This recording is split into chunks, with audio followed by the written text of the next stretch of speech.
Rond deze tijd voer ik alle gegevens in een Excel-bestand. Ik heb hier mijn proefveldboek. Ik heb al best veel weggestreept. Ik voer dan alleen maar gegevens in van de klonen waar ik mee doorga.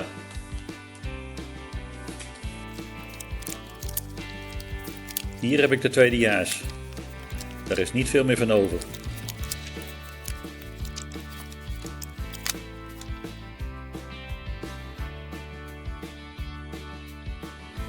Zo ziet het er dan uit in Excel.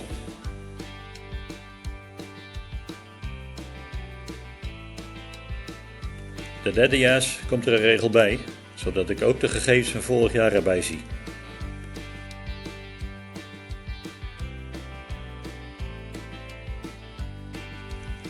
Zo kan ik door de jaren zien hoe de klonen en rassen het gedaan hebben.